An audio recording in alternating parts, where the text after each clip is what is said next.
Hi, and welcome back to Politidoxy. I'm your host, Aaron Friedman. Today it's an honor to have one of the OG veterans of the meme war. Goes back a long time. Tony Branco, who I've enjoyed your memes for a long time. You go way back. Like all the people who are making memes now, you're doing a fine job, but just know this guy was doing art memes, not just putting up a silly face on a silly on a silly thing. You were making actual art out of the political arena. So Mhm. you're original in this place. So first, give us a rundown on how you got into the political meme making business. Well, it started 2010. I used to dabble in it. I had a website in the 90s when the Clintons were involved. Um, so what I did is I would throw out a tune once in a while. I even started a website back then. But I had another business that I was doing. And so I just kind of let it go by the wayside. And then around 2010, I brought it back to life because of what Obama was doing to the country, and it with healthcare and his Obamacare and all these regulations. It was like Marxism was just starting to flood in. He was setting it up. He was doing all kinds of things like, purging the generals, just an array of things that just troubled me. So I started doing cartoons about him. And I didn't expect much from it, but it started to resonate with people. And 20 or 30 followers turned into 300 or 400, and then it turned into a couple of thousand. And the next thing you know, it's where it is right now. And people seem to enjoy them. And as long as they're enjoying them and I'm getting a message across and I'm able to do it, I'll just keep on doing it. Yeah, I'm glad to hear that. So, how did you? Although how did you get into specifically making the art as a whole? Were you an artist by? Did you just start doing art and then saw, wait a minute, I could also do art, a political art, or did it come both at the same time? Wait a minute, I'm going to start doing political art. I've always enjoyed art since I was a kid, and I've often said that I was drawing and doodling when I should have been doing other things. But I've always enjoyed it. I enjoyed eliciting, people's getting a response from people with certain things I would draw, and I just kept doing it and mastering it to where it is today. Um, and yeah, just that's basically just a years of practice, years of doing it. I had my own business, a graphic business, and screen printing. I worked for a t-shirt company years ago, drawing logos for t-shirts, and way back in the 80s when it was a real big thing. The t-shirt thing was just starting to bloom, and then I started my own business. And then I kind of went into a few other different things here and there, but always kept drawing. And like I said, when Obama came on scene, I was just very disturbed by his policies and what he was doing to the country, that I had to get involved. It was my way of venting, um, basically. I hear you. So, for those who don't exactly know why you are much more significant than I think, a lot of people are talking about the meme wars, this especially when it comes to 2016, that this is exactly what won Donald Trump the presidency, the memes and all of that, Yeah. which is, of course, it cannot be talked about in its full context if you are not included, because you've been at this from the start. So Yeah.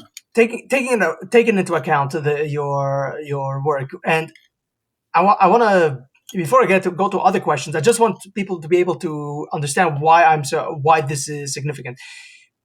When Kamala Harris first announced that she's gonna pick Tim Walz as her running mate, I immediately thought, wait a minute, I know this guy. A lot of people were like, who the hell is this guy, right? Because he's an insignificant governor, like not Ben Shapiro. Sorry, Josh Shapiro was much more popular. Uh, Andy Bashir, also well known. Tim Walz was only in the last few minutes everybody started talking about him, and then when she picked him, everybody was like, "Who the hell is this guy?" But I was like, "Okay, I know this guy. I know he is." Guess why I knew who he is?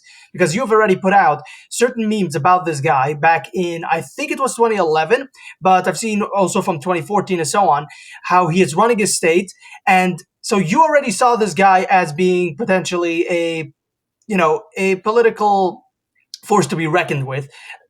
So tell me what was the why did you what did you see in him? Because like you didn't, as far as I know, I haven't seen that many other memes or political art of other people Yeah, that you've made, but him specifically I've seen multiple of those. yeah. So you obviously saw something about this character that most people didn't see back in 2014 and 2011. So what did you see back in the day that, okay, this guy is worth making fun of, and there's going to be a lot more in his future? What exactly did you see there? Well, full disclosure, I started a few years ago. I started doing a cartoon once a month for alphanews.org out of Minnesota, and they wanted a cartoon, one a week, pertaining to Minnesota issues. So he was always an issue, and I got it. I started doing some research on him. I would read the articles, and we would come up with a weekly cartoon about things that he was doing, things that were offset. And so that over the years, I collected a lot of cartoons on him, and I would post them on my website, and other people could relate to it because, like they say, as goes Minnesota, so goes the nation. They used to say that about California. Well, it's also true with Minnesota. And a lot of their issues are national issues. He allowed his cities to burn. He allowed a lot of things going on there. Leftism, I don't even call it liberalism, leftism, almost outright communism has saturated that state. And the sad thing is a lot of people. There are a lot of good people in Minnesota, but predominantly in the heavily populated areas, they tend to be liberal. And I believe that there's some shenanigans with the vote also there, just like in other places in heavily Democrat areas. So that was my jump on him. And then when he became vice president, I had all these cartoons, so I started posting them again. I think Fox News posted almost every one of them on their page. Walt's cartoons dating back way back since I started doing them. Excellent.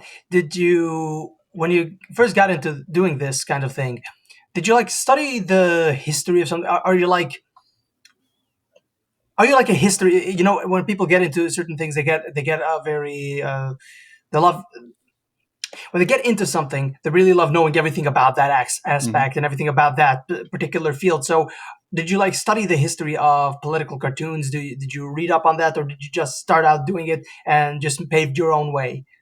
Not really. I didn't really study who, I know Thomas Nass and some of these older ones.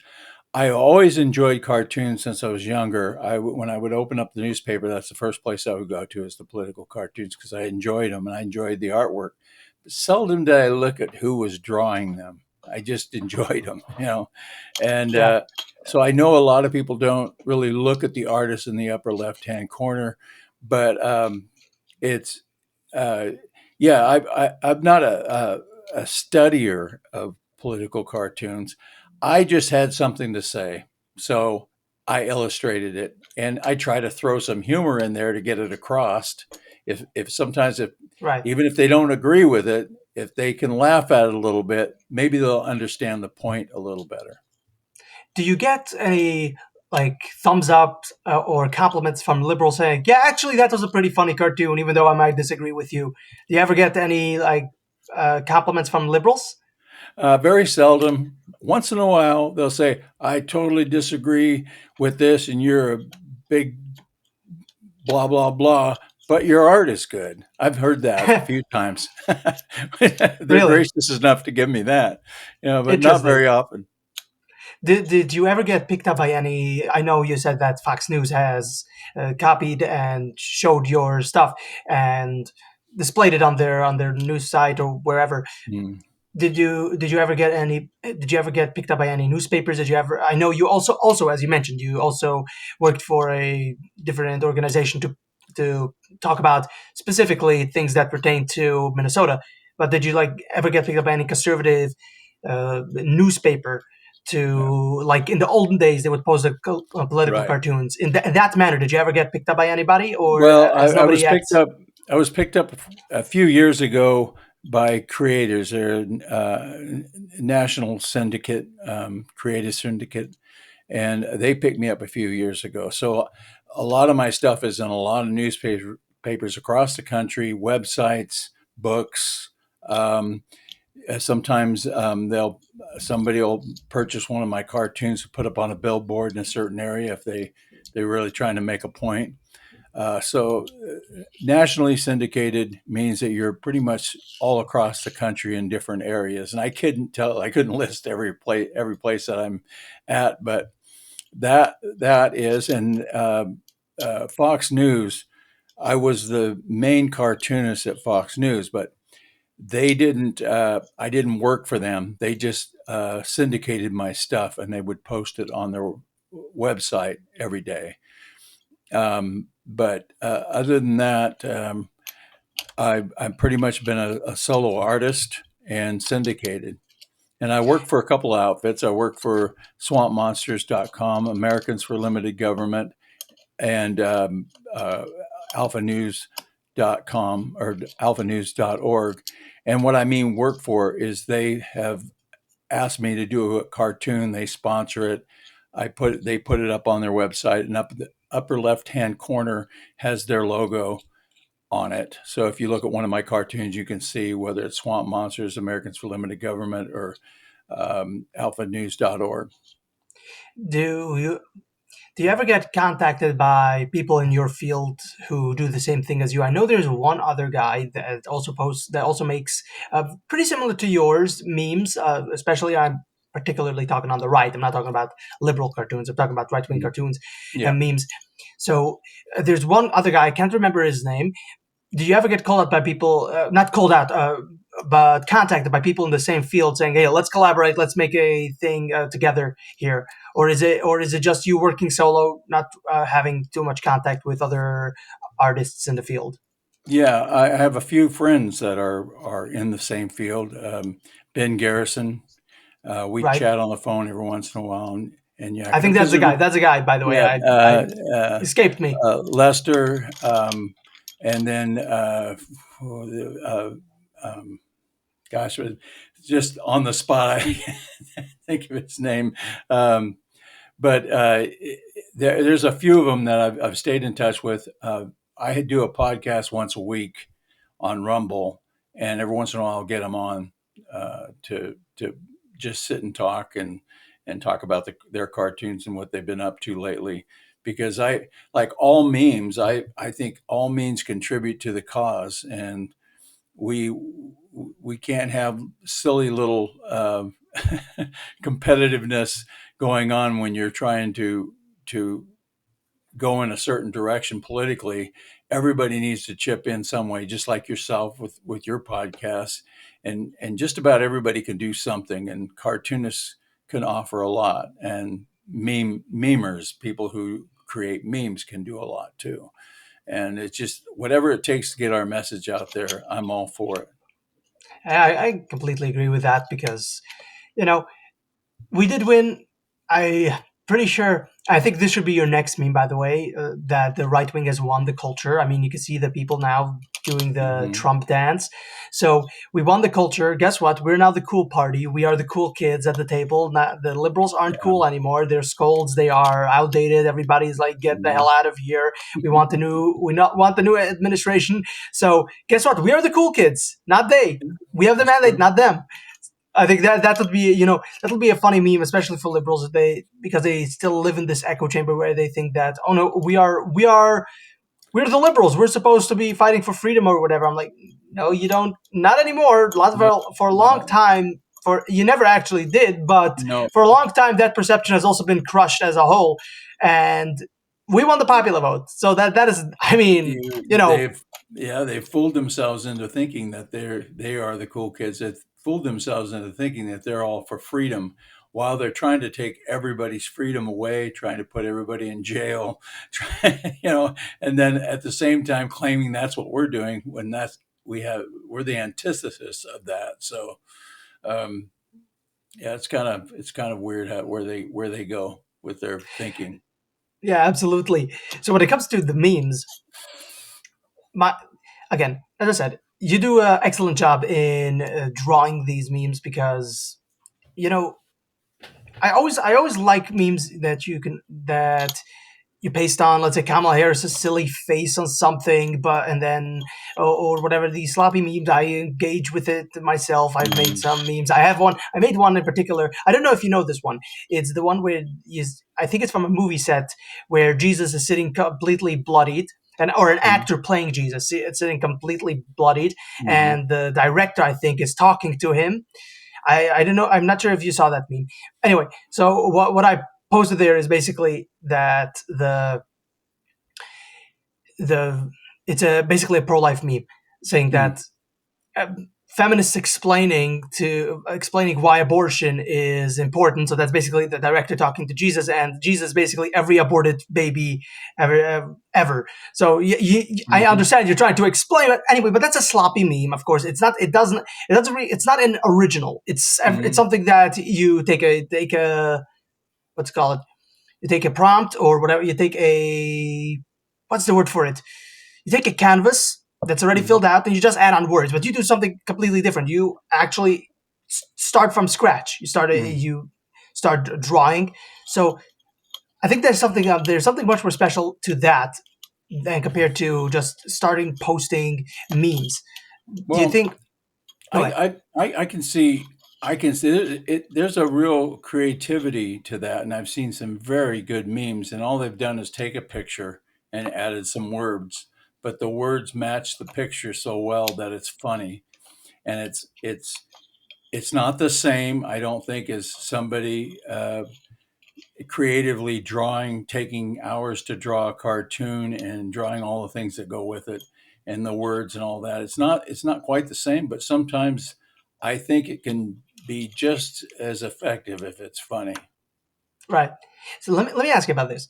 As a meme expert, and I know we're not supposed to trust the experts, but take the compliment, okay? As a meme expert, what do you make of this that the left can't meme? I mean, I'm being very serious. I'm not being facetious. I'm not making fun of the left, although there's a lot of to be made fun of over there. But I literally can't. Not I literally can't. They literally can't meme. Like I've seen their memes, I've seen what they have to say. I've seen certain things which I'm like, okay, you know what? Maybe a little bit. I can understand it. I can wrap my head around it. But then again, it's not really funny because it's just making a point. But the left can't meme. It's beyond a phrase or a cliche. It's an actual statement to be made. The left are humorless. Hmm. They cannot do sarcasm. They can't do sarcasm. Comedy. They can't do comedy. They can't do satirical things. They can't do anything like that. Everything No. is just a very, very serious point that you need to understand. Trump is a Nazi. Here's the meme. Hmm. Like, it's not a meme. It's not funny. It doesn't prove any point. Worse than that, it only exposes them as being complete scolds and complete lunatics. Hmm. So, as somebody who does this for a living, tell me what what does it take to be actually funny, to make funny memes, to make something that is actually worth looking at and crack a smile at, Right. and what the left is doing. What are they doing wrong?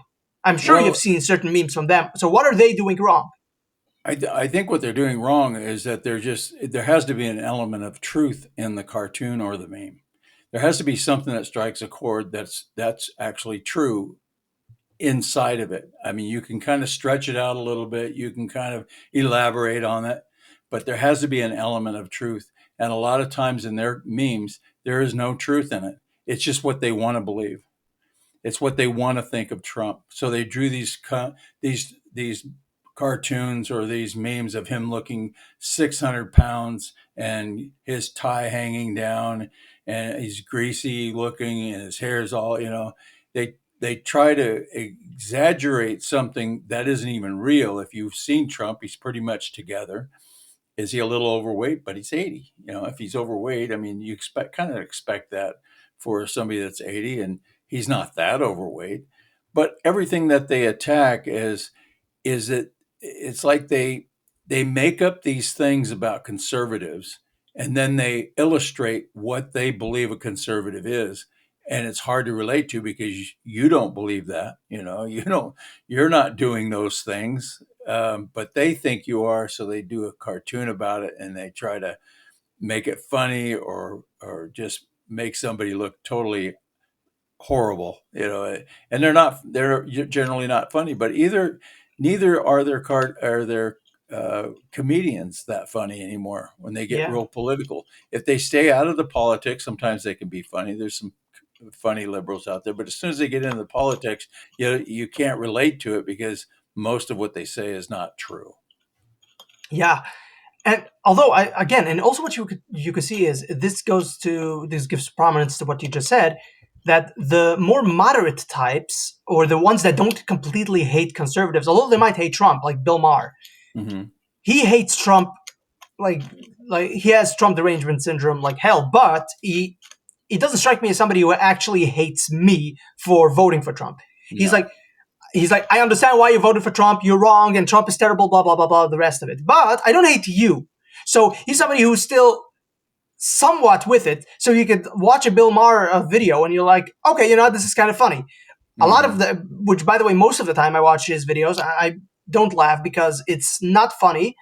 because he is who he is. But a lot of the things that he does say, it's either you actually say, okay, that is funny, or you're like, it's not completely unhinged, which I guess nowadays that passes off as funny, as long as it's not completely unhinged, which is, by the way, another thing that kind of pisses me off with conservatives. They're like, look at Bill Maher, he says this uncontroversial generic thing, and look at how conservative he actually is. I'm like, no, he's a far leftist crazy guy. What are you guys doing? He said something that's mildly generically normal, and now he's this great conservative of truth. Like, what are you guys No, doing? Stop promoting him. He doesn't no, deserve it. no, But again, he is a comedian. He is a comedian.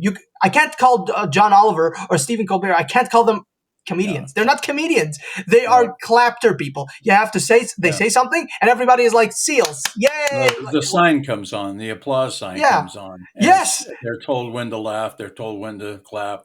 Bill Maher is a little bit different animal. I believe Bill Maher is more apolitical. He's an opportunist, and what he tries to do is he tries to throw bones to the left and to the right for ratings. I knew a guy, and I worked with a guy on a project who worked with Bill Maher, and he told me that Bill Maher doesn't really have any kind of set. He's all about what he can sell and what how he can project. Because he once came off as a conservative years ago, and I remember he was on the Leno show, and he would make appearances as a correspondent for Joe Leno, and he was funny. He would, and a lot of the things he said were conservative. They weren't really liberal. They were just, and he did vote for Bob Dole.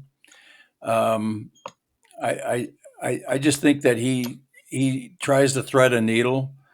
He tries to insult left, and he tries to insult the right, and he tries to poke fun at both sides, which is more than I can say for some of the other ones. Yeah. So, and I'm not defending him. I'm just kind of had some inside baseball from a friend of mine that I worked with on a project, and that's what his insight to him was. Right, right. Again, as I said, so yeah, when you have Bill Maher, he, I think what you said there actually is actually very accurate. When he tries to play a certain role, a certain character that he actually does not fit in. For instance, I'll give you something. This is where I actually called him out on, which of course nobody actually saw. But the point is that what I made a point of, is that he's a vehement anti-theist. He's not only an Hmm. atheist. That's one thing. Atheist doesn't believe. Okay, fine, we can work with Hmm. that. They're anti-theist. He's anti-theist. Yeah, Let's call it out for what it is. He hates the idea of God. But yeah. here's the thing: as somebody, so he has no problem making fun of religious people, which, okay, everybody's fair game. I'm not gonna attack the any, Mhm. and I've seen certain jokes that he made of religious people, everybody and anybody, and it was actually gave me a chuckle. Okay, but he had once some kind of Native American type person who talked about two spirit, that a person can be either female, male together or something, two spirit, and he was listening in very intently, like, yeah, like as if the other person is a serious person. I'm like, wait a minute, stop 1 minute. You have no problem making fun of religious people and what they believe, but yet for some reason you're going to accept this guy, this crazy guy, talking about two spirits, that a man can be both female and male presenting or whatever, but you have no problem with that. Again, you're going to attack religious people. You have Mhm. gold comedy right there. You could start making fun of this guy in front of his face, saying that, yeah, you're complete nuts. Didn't do Mhm. it. He listened to it and just accepted it. So I'm like, oh, okay. So this has nothing to do with actual comedy. This has to do with things you don't like. You don't like religious people. Fine, fair enough. Be honest Yeah. about it. But he can't be honest about it because he'll lose a large part of his audience, because a large part of his audience are people who like to think of themselves as in the middle. He styles himself as a character of the Mhm. middle. He is not that. Be honest about it. You want to be a radical leftist? Call yourself a radical leftist. You want to Right. call yourself a radical right wing? Call yourself. Be honest about it. I don't have a problem with that. I have a problem when you try to lie about it. So that's Mhm. exactly the role he's playing. So Mhm. again, this is where comedy has led up to. That you have people who are very disingenuous. You used to have Leno, right? The what's his name? What's his full name? Oh, Jay Leno. Jay Leno, right? He actually was funny, and as far as I know, he didn't lie about who he is. He Mhm. he did his thing. He had no problem with conservatives, as far as I know. I mean, he did star in a conservative show, or a slightly conservative show, right wing show. What's the name? I can't remember it, but he did star there. He has no problem with conservatives. He strikes me as somebody who is moderately left wing. Fine, that's not a Mhm. problem. But he was actually funny. He actually did the job. But nowadays, what you have is a lot of disingenuous people, and this is why, as you said, their memes or their jokes don't land. It's not Mhm. connected to anything in reality. It is things that they wish the world was, or how they perceive the world to be. They live in an echo chamber that's not connected to reality, and And this they is think exactly they're what. they think they're going to convince a lot of people because they have, an audience. And other than having a laugh sign up there to tell people when to laugh, I don't think, I think if they took the laugh sign down, you'd very few people laughing in the audience. But a lot of people, like kind of like sheep, they sit and laugh, they see the laugh sign, they're warmed up before he comes out, they're told how to be, and we want you to be a really good crowd, so here's the laugh signs, here's the applaud signs, so keep an eye on those, and let's see if you can be a better crowd than the last crowd we had. And so people get tuned up for the show, and so he can tell all the bad jokes he wants about conservatives or Trump or whatever, and he's going to get people laughing. People, viewers at home, are going to watch it, and they're going to think, "Yeah, I didn't know there's that many people that would think that was funny." Well, there probably isn't. So, Well, by the way, another thing I wanted to, another thing I actually did get pissed off, and I told this to my sister, and she was like, "Yeah, I have to agree with you." Even though she likes Bill Maher, she hates Bill Maher's audience. Nothing mhm, against people in particular or individuals, but the right, audience of Bill Maher is one of the worst audiences. You know why? Because everything he says gets clapped. He finishes yeah, a sentence and, like, let him yeah, finish. Let him finish his monologue. Everything he says over. It's like, stop it. He didn't say anything insightful, nothing too deep. He just made a generic, okay right, point, which a lot of people would agree with. But not absolutely, everything he says that you agree with deserves to be clapped at. But here's another thing. This is the part that a lot of the a lot of them don't realize, which we have realized, but they haven't. That we have, because of memes, because of culture, we have won the culture. And where can we see this? We can see this even in the leftist Stephen Colbert show, where they had this, I don't remember, this woman on to talk about the media. And he said that, I know the people over there at CNN, they're honest people, and the entire audience started laughing. It was not a laugh track, and the entire oh, audience started laughing. And I I'm like, remember that, holy crap, we actually penetrated through. We I actually, remember like, that, everybody is like, yeah, that's not real. That is, they yeah, all thought it was satire. That is yeah, hilarious. Yeah, we all. I think it was something along the lines of we all know that you try to be as unbiased as possible and just report the news, or Yeah. something like that, and the crowd burst out laughing because they were talking to a CNN talking head on the show. I forget her name, but it doesn't matter. They're all about the same perspective. So, It was, but it was so wonderful to see that even the leftist crazies who are going to watch too. No, they're yeah, not going to only watch. They're going to go live at the show. Like you have to really be drinking the Kool Aid at that point if you're going to watch such an on what's the word? What's the word? Somebody who uncharismatic.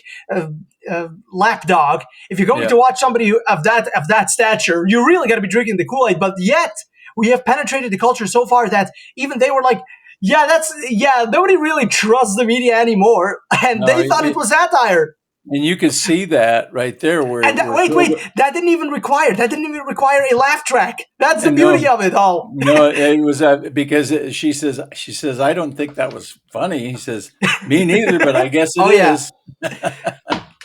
I get. He was like, I get. Well, I didn't know this was a laugh track, and he said, well, I guess that was pure gold. It's Mm, not only and in and of itself, and independently speaking, in the abstract, that is not that funny. But because it mm, is connected to truth, that makes it so much more funny. Because we absolutely. all know, we all know that these people live in an echo chamber of epic proportions. But yet we have penetrated through. So it's not only that it's funny because it's to us it's funny, but Hmm. it's also brings heart. It brings a sense of accomplishment that Hmm. we're actually penetrating to these people. We're We're actually getting getting through. through, Yeah. and this is with all the calling us Nazis, Mhm. racists, all the words. Which, by the way, I'm at the point where I get called Nazi. I'm like, yeah, I actually am a Nazi. No, I actually do think we should start killing multiple, building concentration camps. That's actually what 2025. I want to see how far I can take it. I want to Yeah. see at which point they're gonna say, "Wait a minute, this guy's not actually being honest." I want to see if the other person believes what they're saying. Because if they Yeah. actually don't believe what they're saying, they're gonna be like, "Okay, you're making fun of me." Yeah, Mm. because you're making fun of yourself. You are Hmm. insulting your own intelligence, and that's I want to.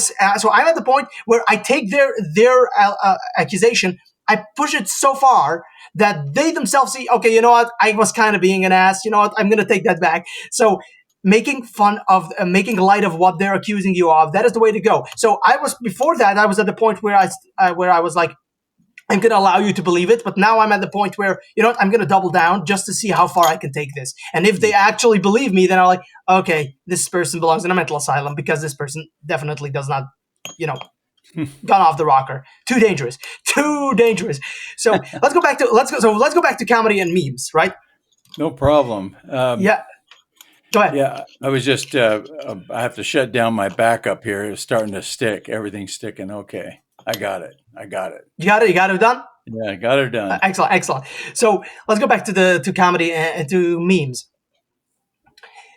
How much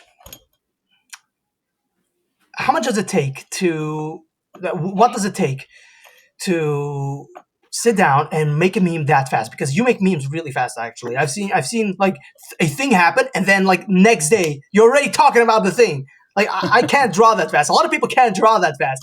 So Well, the, yeah, I don't know. I think like, I guess it's kind of like riding a bike. You just get used to doing it. It takes me anywhere from a couple hours to 4 or 5 hours, depending on how much information's in the cartoon and how detailed I want to be. Um, a lot of times I'm 3 issues behind the entire time, so I try to stay right on top of it, but a lot of times, by the time I'm done with the cartoon, the issue is over. They're on to something else. So it's really hard to keep up with when you're drawing cartoons, and it takes you 3 to 4 hours to draw the cartoon. Um, but it seems to work out a lot. The difference between, we talked about this earlier, the difference between a meme and a cartoon is people have something other than the joke of the meme to appreciate, and that's the artwork. and I get complimented a lot on that. They enjoy looking at the artwork and how it's presented. There's some things you just can't do in a meme that you can do in a cartoon. You can put them in stranger situations. You can make them look goofier. You can, and what I try to do when I'm drawing a cartoon of somebody like Obama or Biden or Hillary, any number of them, what I try to do is I try to reach in and bring out the soul of that person and have it on their face. Whether it's Hillary, I and I'm not very complimentary when I draw these things for people I dislike or people that I believe have evil in their heart. And I believe Hillary is probably one of the most evil people on the planet as far as her politics go. I think Biden is just totally corrupt. Not only is he corrupt, he's senile. He's he's infirm. He's not quite with it. So you mix those two things together. He's infirmed. He's you mix those two things together, and you have a corrupt, infirmed, mentally incapacitated person, which you comes out as him walking around with a sippy cup and an empty thought bubble in his head. Right, right. But you also manage to make it easy on the eyes because some certain people go too far, then and they turn the entire thing into a they make the other person so disgusting that people are like, I just don't like seeing those memes because even though I agree with the artist, I'm like, Yeah, it's too ugly to look at. Like, can you make it easy on the eyes? So I try. props for Yeah. that. Yeah, props for that. But you just brought up Obama, and when I saw those memes, the Obama memes with the ears like this, one thing that I thought of is that did you ever get called racist for making that kind of meme? Because we know how the left are. They see something, some exaggeration of any black person that must be okay racist. So did you ever get called for a racist or anything like that? Oh Ever try yes. ever?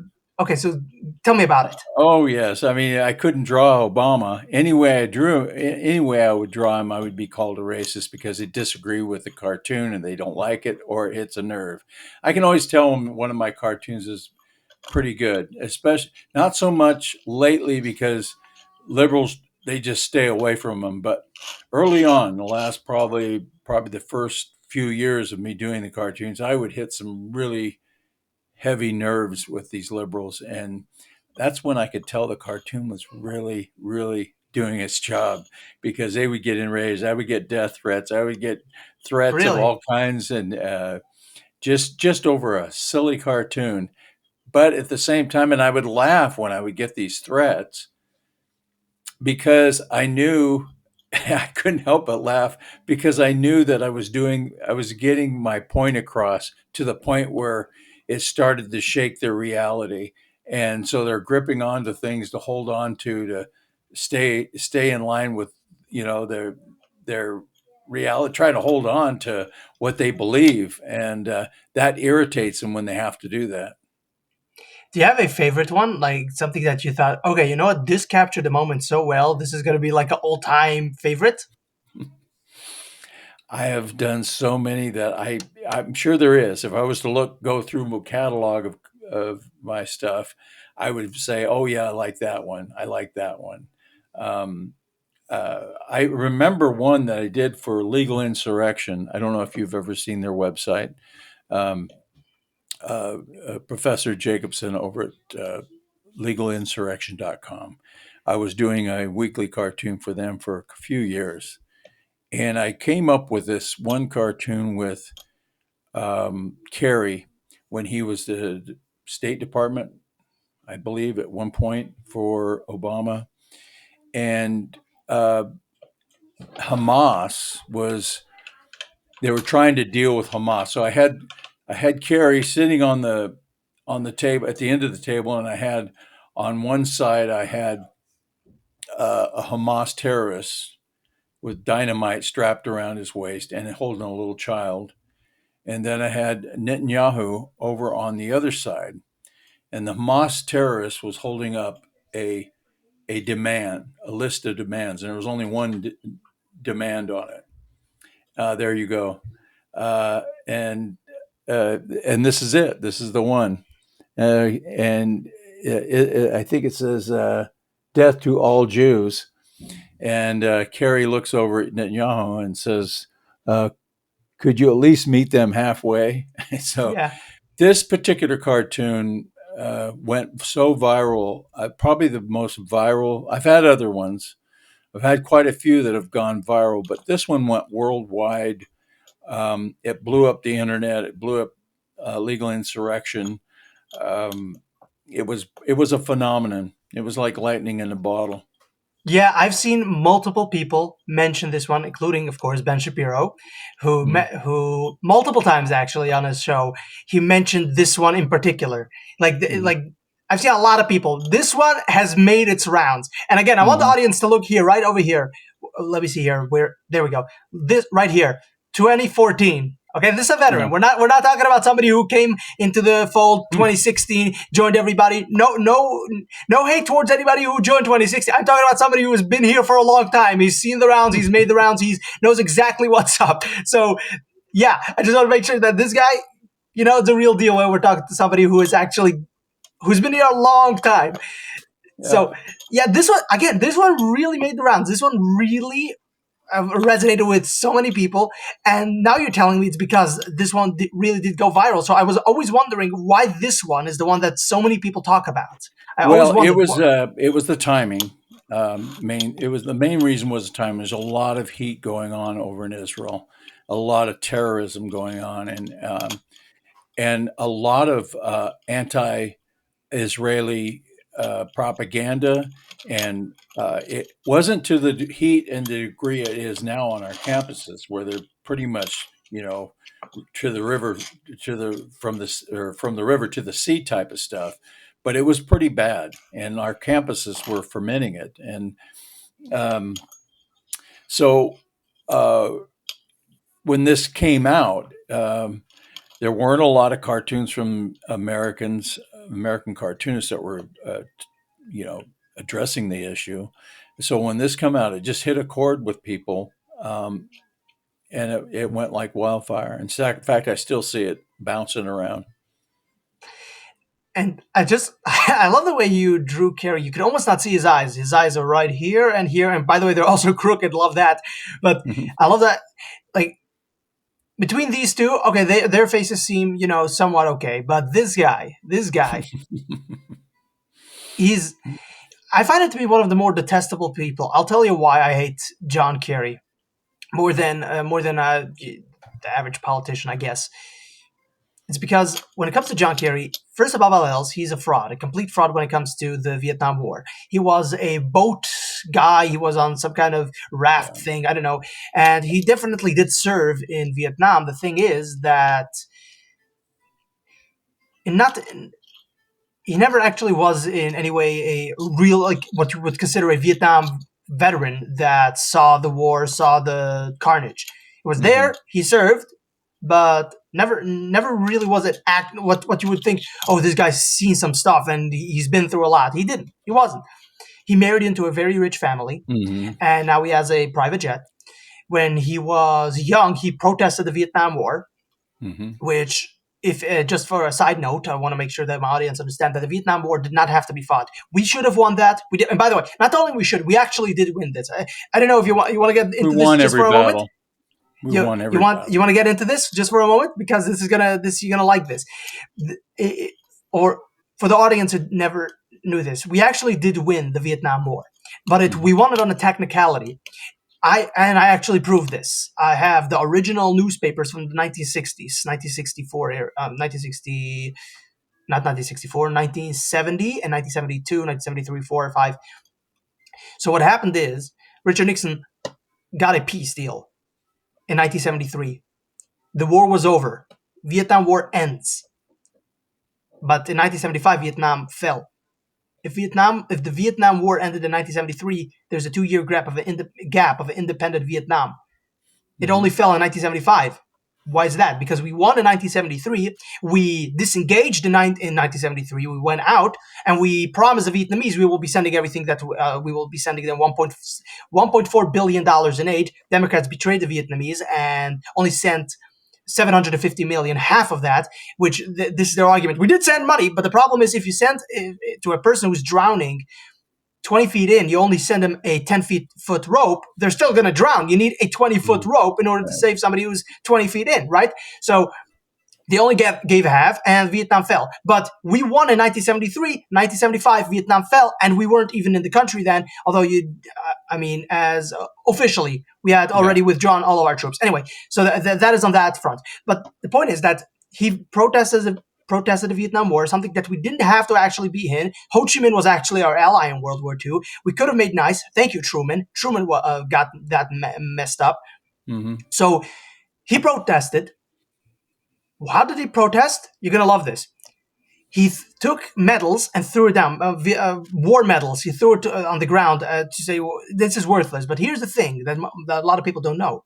He didn't throw down his own medals. He didn't pick his own medals that he earned and throw it down. No, his medals is very important to him. No, Hmm. he saved those to put them away. He took somebody else's medals and threw it down. Oh, like what is this? Uh, If you actually feel passionate about this, don't lie to me. Say, I think the Vietnam War is wrong. I'm going to take my own medals and throw it down. I'm passionate about this, and I'm going to stand on principle. Your principle is wrong. Your principle is wrong, but I can at least understand where you're coming from, right? You're not trying to deceive anybody. But no, he's going to take somebody else's medals on the floor. So yeah. this is this type of guy.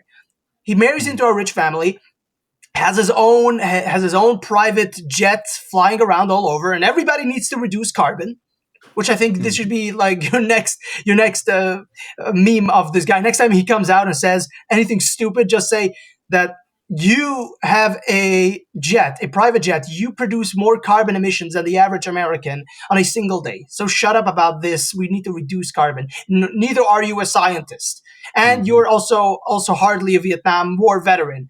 So stop Mhm. deceiving everybody. You're an insignificant guy who seeks to just reduce the carbon. Guess what, everybody? You are the carbon that they seek to reduce, right? Mhm. But this is why I love that you're making fun of this guy. This guy is an absolutely detestable person. He's not somebody Mhm. who's he's not a statesman from the left that you could say, okay, you could respect him, disagree, maybe this disruptive to the country, but you could also not a detestable human being. This is a detestable human being, and Yeah, I hypocrite. And I've I done quite a complete few cartoons on him. So it's yeah, and every one of them are pretty much illustrating just how much of a hypocrite he is. So it's, right. I mean, you can't help it. I mean, anytime I'm going to do a cartoon about John Kerry, it's going to be demonstrating his hypocrisy. Which brings me to my next question: who's your favorite guy to make fun of? Like between John Mm. Kerry, Obama, Hillary Clinton, Tim Walz. I know we have had a lot of him. So who's your favorite? Oh gosh, I don't think I have one because they all they have their own individual evil personalities that I like to personify. So it's like I don't know. I guess you could say. Uh, I guess I've had a lot of fun with Biden. I've had a lot of fun with Hillary too. Uh, Oh boy, everybody that's going to know. be taken out of context. By the way, I had a lot of fun with Hillary Oh Clinton. yeah, That yeah. is going to that Yeah. is Let's going to be just clip that. Let's clip that yes. segment. I've No, had a you know lot of what? You fun know with what? You Hillary. know what? If you're not careful, I might just do it. No, don't do I won't. I that. won't. Don't worry. Don't worry. No, she's. People have commented on my illustration of Hillary because uh, she's just hideous. She sits there all jolly and all arrogant, and she's just hideous. And I try to get that to come through the cartoon. And it's not. And my cartoons aren't that much of an exaggeration. Uh, they're cartoony, but I try to get it out there so that people understand who it is, and people most often will recognize who I'm drawing. I always put a name on it, you know, if it's even if it's Obama or Hillary or Biden, I'll put their name. Well, no, I don't have to do that on all of them because everybody instantly knows who Biden is. And after, but when I initially I'll start out by putting their name on it so people know who it is for posterity or whatever. If they look at them 100 years from now, they'll know who it is. But You got to leave a good legacy, man. All got to leave an Yeah, excellent legacy. And yeah, I mean, you're do again. You're doing the work that a lot of people are only got into only recently. So right. this is what would you It's say for anybody who's getting right now in who wants to do what you're doing? What would be your advice to them in regards to either be successful or to watch out what they're doing because although I think we're over it, I think cancel culture yeah. is dead. What Guess should what? they It has do? been canceled. What So, what but in order to protect oneself from from harm, either be it physically, but also professionally. What would be your advice to anybody who wants to get into this My business? advice to them would be to maybe take up driving Ubers, or drive a cab. Maybe learn to be a cook. Um, I'm joking, of course. I mean, if I think if it's something you really like to do, it has to be something you have to do. For me, it was something I had to do. I wasn't thinking about making a living at it. I wasn't thinking about making it a career. It was something I had to do. I had to draw this. I had to get this out. I had to get this message out there. And I started out on Facebook. Eventually went into Twitter, went into other platforms. But it was something I had to do. And like I said earlier, I started out with maybe 10, 15 followers when I first started putting cartoons out. And then in a few days, I had like 200 followers. And I said, wow, I have a whole 200 people. Wow, really, that's really awesome. I have 200 people that like my stuff. That's great. And then the next couple of days, it turned into 1,000 and a couple thousand, and it just kept growing. So I thought maybe I'm people, and I didn't compromise anything. I didn't compromise my values or my perspective. All I did was watch the news, take issues that I believed in, and figured out a way to illustrate them and communicate a message through them with a little bit of humor. Not everyone had humor. Sometimes every once in a while they could be dark, but it had a message that was really potent. I hear you.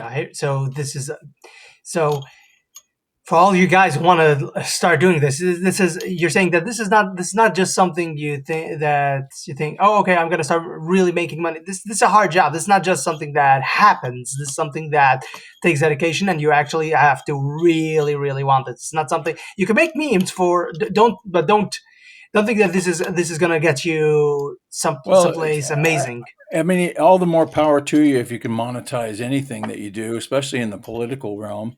I know that people have monetized their memes.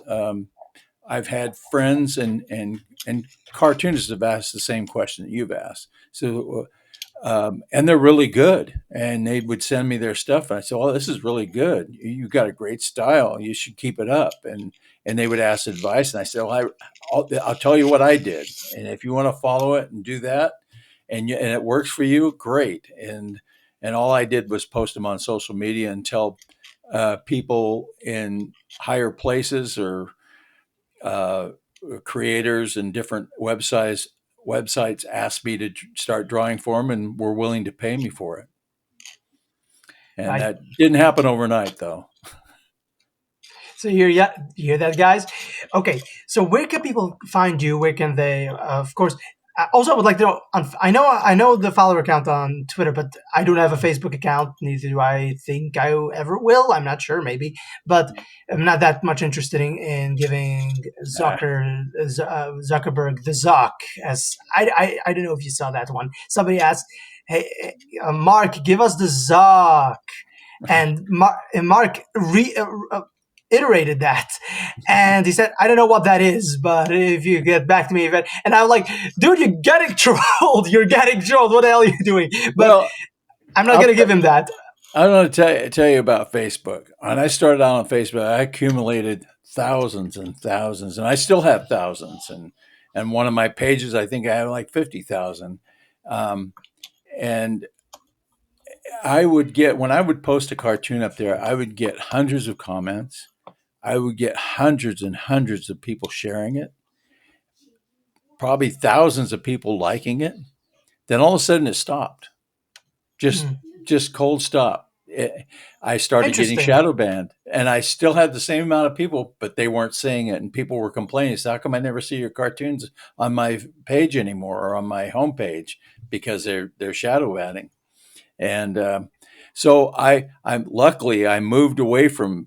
I'm still at Facebook. I still post up there for a few followers and friends that I have over there that want to see the cartoons. But I've moved over to Twitter and True Social, Getter, and and LinkedIn has been pretty good too for me.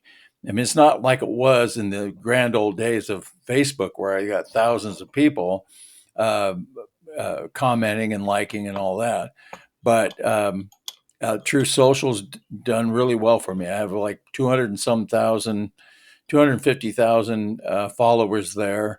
I've about 50,000 people on Twitter. So I have a few different places and my website is where a lot of people go to see what the latest cartoons and the Yes. archives to go way Yes. back. Share the website where people can find it. Share as the name of the website as well as the handle. Your either I know Instagram, Oh yeah, Facebook, okay. all the handles. Give us. Um, my website, of course, is comicallyincorrect.com. Not politically incorrect, comicallyincorrect.com. My Twitter handle is A as in Apple, F as in Frank, B as in boy, RANCO. And it's the same on True Social too. AF Branco is all, as far as a handle goes for Twitter and True Social. Getter, I can't remember what my for Getter is. I'm on the I post there every day, but I can't remember what the handle is. But I'm sure you So can I find it. And so I more or have a less Rumble page. AF Which Branco. More or less for anybody who's like on any of the other websites and they're not sure. Oh, sorry, on any of the other social media, if they're not sure, AF Branco will probably get you where you need to go. Right. Rumble is rumble.com/Branco cartoons. So if they want to see some of our former podcasts, and we do a podcast every week, once a week, and we just go over cartoons. I do it with Joe Dan Gorman from Intellectual Frog Legs. He may be an interesting person for you to interview. He does videos. He does really great videos. They're very entertaining with clips and jokes. And uh, if you ever get a chance, go over to Intellectual Frog Legs and check him out. I'll check that. I'm sure you would enjoy it. I'll definitely check that out. All right. For those who want to reach out to me, you can reach out to me at aaronpolitidoxy@gmail.com. That is the email address, or Aaron Politidoxy on Twitter, or Aaron Friedman on Instagram. Remember, guys, please share, like, subscribe. Everybody knows exactly what they need to do. The most important thing you can do is share, but like, subscribe, leave a comment, and also on Twitter. Also on Spotify. You could also watch this if you really want to watch on Spotify. You can now watch videos. So again, but always remember, share because that's the most important thing you can do. And remember, my fellow radicals, stay political.